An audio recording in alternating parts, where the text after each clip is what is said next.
Good morning. This is Thursday, June 4th, 2015. Reading from My Utmost for His Highest, the never-failing God. Hebrews 13:5. For he hath said, I will never leave thee, nor forsake thee. What line does my thought take? Does it turn to what God says, or to what I fear? Am I learning to say not what God says, but to say something after I've heard what he says? He hath said, I will never leave thee nor forsake thee, so that we may boldly say, the Lord is my helper, and I will not fear what men shall do unto me. I will in no wise fail thee, not for all my sin, and selfishness, and stubbornness, and waywardness. Have I really let God say to me that he will never fail me? If I have listened to this say-so of God's, then let me listen again. Neither will I in any wise forsake thee. Sometimes it's not difficulty that makes me think God will forsake me, but drudgery. There is no hill difficulty to climb, no vision given, nothing wonderful or beautiful, just the commonplace day in and day out. Can I hear God say so in these things? We have the idea that God is going to do some exceptional thing, that he is preparing and fitting us for some extraordinary thing by and by. But as we go on in grace, we find that God is glorifying himself here and now, in the present minute. If we have God's say-so behind us, the most amazing strength comes, and we learn to sing in the ordinary days and ways. One of my favorite quotes. Say that again. If we have God's say-so behind us, the most amazing strength comes, and we learn to sing in the ordinary days and ways. If you have heard God's voice to get out of the boat and walk on water, don't doubt it. Do it. And when you feel yourself sinking, Jesus is not going to abandon you. Cry out, Abba, Father, because he's got you.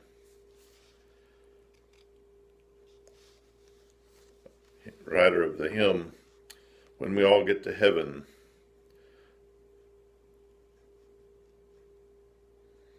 by Elizabeth. I'm missing her last name here. She had a pseudonym, Liddy Edmonds, born in Philadelphia, June 28, 1851, and died April 24, 1920. After graduation from school, Eliza began teaching. However, her career was cut short by a serious spinal problem.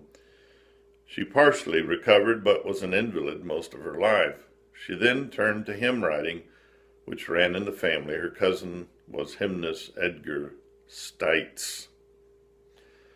Eliza lived all her life in Philadelphia, where she was Sunday school superintendent at the Northern Home for Friendless Children, and later at the Calvin Presbyterian Church. She was also a regular contributor to Sunday School Helps. What have you done with your injury, with your setback? Have you done as Eliza? We have found that this world is not fair.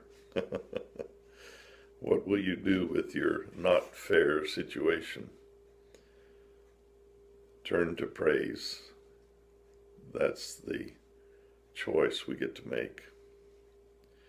Sing the wondrous love of Jesus. Sing his mercy and his grace. In the mansions bright and blessed, He'll prepare for us a place.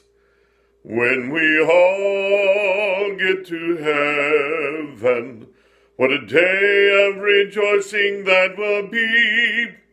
When we all see Jesus, we'll sing and shout the victory. While we walk the pilgrim way, clouds will overspread the sky, but when traveling days are over, not a shadow, not a sigh. Let us then be true and faithful, trusting, serving every day. Just one glimpse of Him in glory will the toils of life repay. Onward to the prize before us, soon His beauty will behold. Soon the pearly gates will open, we shall tread the streets of gold. When we all get to heaven, what a day of rejoicing that will be. When we all see Jesus, we'll sing and shout the victory. As we pray the Lord's Prayer, Our Father who art in heaven, hallowed be thy name. Thy kingdom come, thy will be done on earth as it is in heaven. We are ambassadors of Christ. We are citizens of heaven. We are in this foreign land, but let us act like citizens of heaven. Let us bring love where there's hate. Let us bring kindness where there is nothing but wickedness and hardness and cruelty.